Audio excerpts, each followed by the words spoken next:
Hi you guys, welcome to my channel or welcome back to my channel. I am so excited for today's video. I know it's been a minute since I've made a video, but I promise I've been super busy this summer into fall. I was selected as a featured designer for the Fall One Room Challenge sponsored by Better Homes and Gardens, and we get to pick a room to renovate in about 8 weeks. I got a little bit over that, about 10 weeks, and I picked my kitchen. Our kitchen was one of those spaces in our home that we just kept putting off the renovation, putting it off. We've been in this house 6 years, and you know what? When I got this opportunity to be a featured designer, I said, let's do it. Let's finally get the kitchen done, get our new countertops we've always wanted, the backsplash we've always wanted. We've done a lot of little like Band-Aids on the kitchen, but this is finally time to do the full renovation and get everything we really want in the kitchen. So if you want to see how my gorgeous kitchen turned out, make sure you keep watching this video, and don't forget to subscribe to my channel, give this video a like, leave a comment down below if you want to see more room makeovers. And yeah, let's get started with the Calm Chateau kitchen renovation.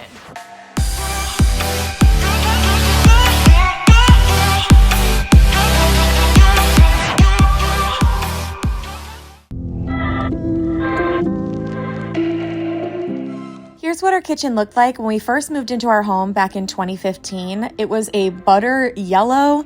I hated the busy backsplash. I did not love the brown granite countertops, but these were things that I knew I could live with until we got around to renovating the kitchen, especially since it was already modern and updated. It just wasn't to my taste. But I knew that we could make some changes to the kitchen to sort of add a few Band-Aids to make it look better in the meantime before we could afford to switch out countertops and the backsplash and everything else. So here is what we did with the space. This is kind of like right before we started renovating. We changed out the light fixtures. I had wallpaper on the stairs. I painted that backsplash with white paint to make it less busy in there. I added a rug on the floor. We painted the kitchen white. We also added this wallpaper to our breakfast bar and knocked out 2 cabinets to make floating shelves. This was really the best I could do with the kitchen until we could afford to renovate. And honestly, I really liked it over these years. It really suited us. So the first thing I do when I renovate any space in our home is I make a mood board, because I need to see my design all together on paper to see if I really like it all together. So I created a mood board for this space. I was going for like calm, some French vibes, some high contrast moments, and I was inspired by transitional design a la Studio McGee and Amber Lewis from Amber Interiors. I wanted something that felt like organic, but still modern and just like a really like peaceful, calm place. And here's what I came up with.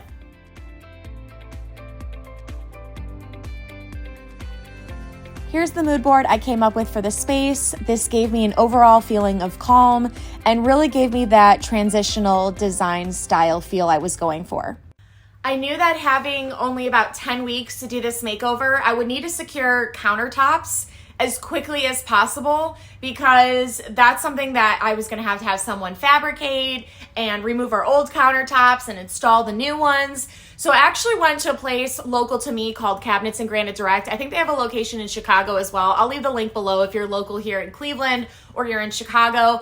But it's a slab warehouse essentially. So you can go there. They have a bunch of slabs on display that are in stock, ready for you to use for your project, and they do all the fabricating and installation. So it's a little bit easier than going to a place and like picking out a sample, because usually when you pick out a sample, that has like, 5 to 10 week time of that slab actually being delivered to the warehouse. So it's a bit quicker of a process going through a slab warehouse. When I walked in, I totally fell in love with like the first slab I saw. You guys are going to see that here in a second. And I'm so glad that they were able to install our countertops in just 3 weeks. So 3 weeks from picking them out, they were installed in my space. And that is like unheard of. Like most places around here were like, yeah, it'll be like 12 to 18 weeks.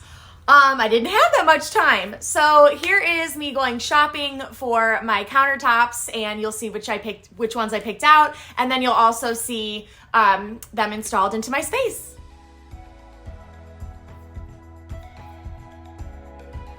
Here is me shopping at the Slab Warehouse that's local to me. I highly recommend this if you're on a time crunch. There's also usually a lot of budget-friendly options here as well. I fell in love with this countertop when I first walked in. I really did like this one as well, but I thought it might be too busy for the calm kitchen vibes I was going for.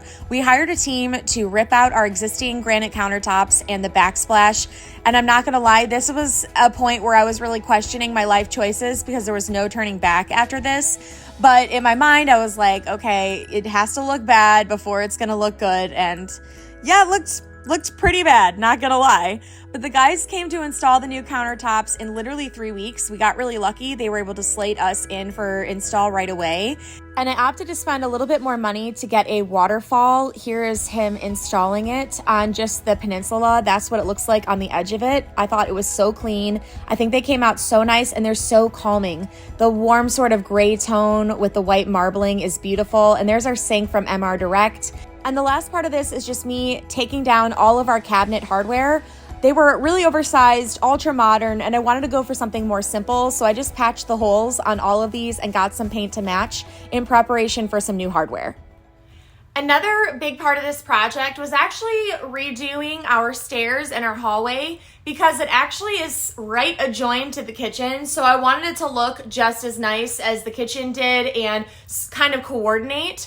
I used to just put removable wallpaper on all the stair risers, and while I love that, it was a great, easy Band-Aid solution. The stairs always bothered me because the wood portion of the stairs was this really orangey oak color, and I always wanted to just paint them white.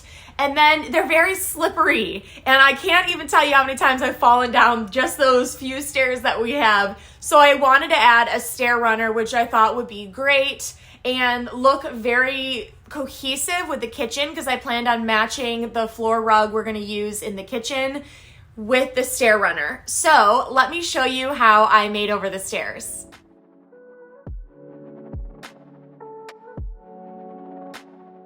To upgrade our stairs, I started by removing the old handrail. I ordered one from Amazon that was matte black and a lot more sleek than this orangey wood number. And then I gave the stairs a really good cleaning, vacuumed, wiped them down, all of that in preparation for paint. And I even removed all of the removable wallpaper that I had on all the stair risers. It was actually really easy to remove it, and it didn't leave a sticky residue like I thought it might. I did give it a good wipe down though, and a light sanding before I decided to paint. Then I started painting all of the stairs. I wanted everything to be white underneath the runner. I wanted to say goodbye to that orangey wood. It did take me like 3 or 4 coats of white, and I got a bunch of white paint on my butt right there. Don't judge me. And then once all the paint was dry, I started installing our new Laloy Rugs stair runner with my electric staple gun from WORKPRO tools. We got a busy enough pattern rug that stapling was no problem. You don't even see the staples because of the busyness of the rug.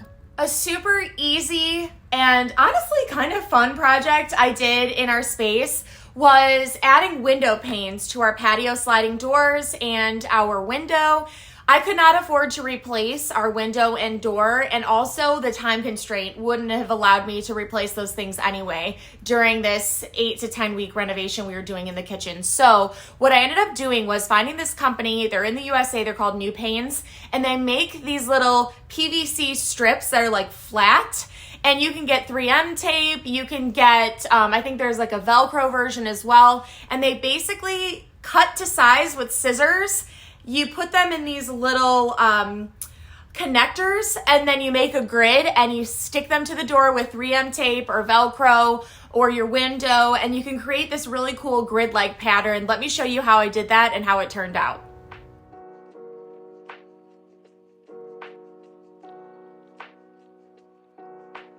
Here's what our patio sliding door looked like before. We actually have a frosted film on it because we wanted some privacy, and also, like, we live in Ohio. It doesn't always look great on our patio year round.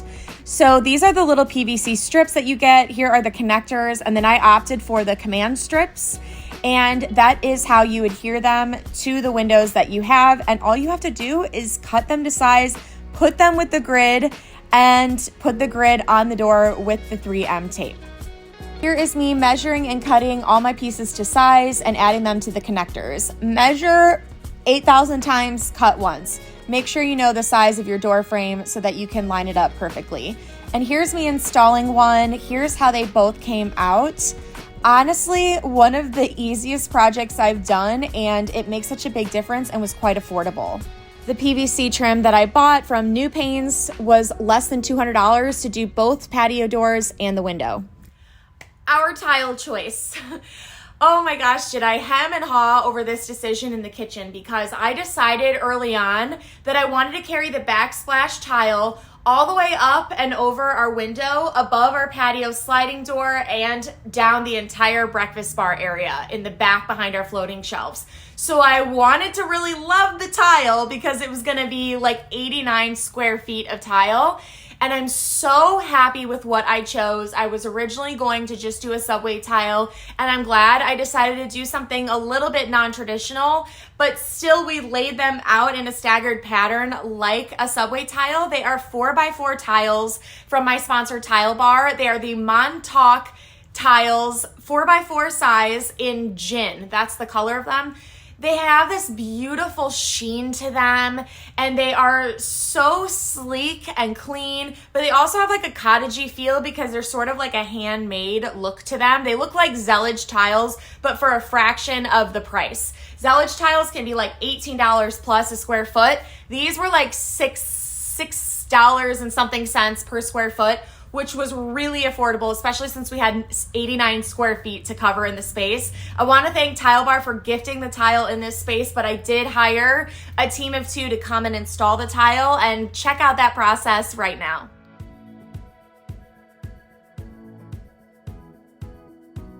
Here's what the tiles look like that we chose. Beautiful sheen, love the handmade detailing. We hired a team of 2 for about $1,000. They came bright and early one day, and they got it all done in one day because they used a special quick dry mortar, and honestly, they were a well-oiled machine. One was measuring and cutting while the other one was placing the tiles. They were going back and forth all day long, and they really did a fabulous job. I did want to hire the pros for this job instead of learning how to tile myself, because we did have a lot of little corners and crevices to work around, given that we wanted to put it above the window and over the patio sliding doors. Here's the next morning when they finished. Honestly, you guys, I was so impressed, and our kitchen was really starting to look like a kitchen again after they got all of this done.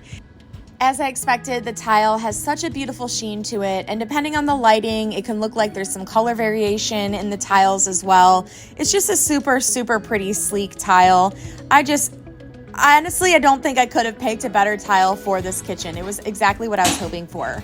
Here is my husband reinstalling our floating shelves back up. They actually were kind enough to leave us these little holes in the tile with X's for where the studs were, so we could easily just rehang our floating shelves with the brackets that we had up there before. Super smart the way they did this, because it made it really easy for us to reinstall our floating shelves. I did end up painting the trim around the patio sliding doors a contrasting color, but I'm not gonna lie, I ended up not keeping this color, but you guys voted on my Instagram to change the color to black. So in the final reveal, you will see that I ended up painting it black for some high contrast there, and I have no regrets on that decision. I knew I wanted contrast, but I think the gray that I chose wasn't dark enough to really give that big pop I was looking for. One of the other things I've always wanted to change about our kitchen is when we moved in, the kitchen peninsula didn't have any trim work, no board and batten or anything, and it also wasn't even painted to match the cabinets. It was just like primed white and never finished, and it wasn't trimmed out. Like, it just didn't look finished at all. It just sort of was like this raw area in our home. And you know, you can kind of disguise that with having large counter stools in front of it. And we were selecting large counter stools for our kitchen, but I wanted the next homeowner to be able to put a simpler counter stool there if they wanted to, and still have a very finished look on the peninsula. So let me show you how I trimmed it out. I actually did this really cool thing that sort of mixes modern and traditional. Check it out.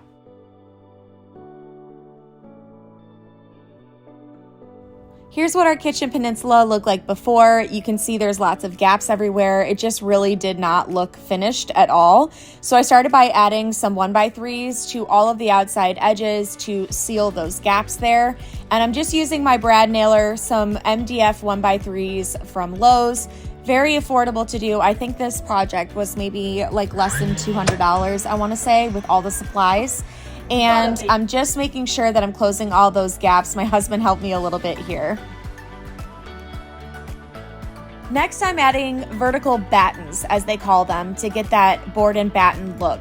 You want to make sure that you have equal spaces throughout, so make sure you measure a couple of times before you decide to start installing these vertical pieces, which will separate it into 4 different sections is what I chose for this. Next, I'm adding shoe molding with mitered edges to the insides of each of my boxes that I created. I got this idea from my friend Erin from Kismet House on Instagram, and it just gives that perfect balance of modern and traditional.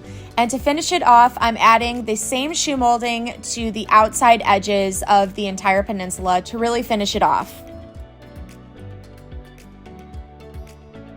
The last step is just to fill any nail holes, caulk any gaps, and paint. I'm using a cabinet paint that I had tinted to match my cabinets. Now that the kitchen is almost complete, it was time to style the space.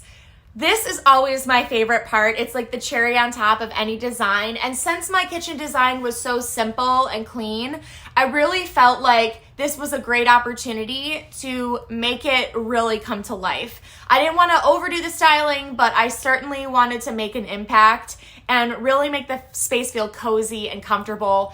And that's pretty much going to be the end of my kitchen renovation. So this next clip will take you into the styling of my kitchen and the reveal finally.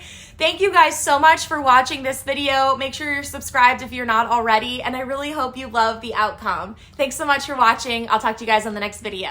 Now it's finally time to style my kitchen. I wanted to keep the styling super minimal and clean and feature vintage and modern elements together for that truly transitional style design. I love incorporating candles and even a lamp in the kitchen for some extra coziness. Over on the breakfast bar, I did try to keep the decorative elements to a minimum. This little corner here is the exception because I wanted to keep it super practical for everyday use. These rattan boxes store my teas, and then I set up a little coffee bar station with our toaster and some straws and our sugar. And then I set up on the second shelf our everyday glasses and everyday dinnerware, so we would have those at the ready. Up top, I styled it a little bit more with decorative vases. All right, now who's ready for the reveal?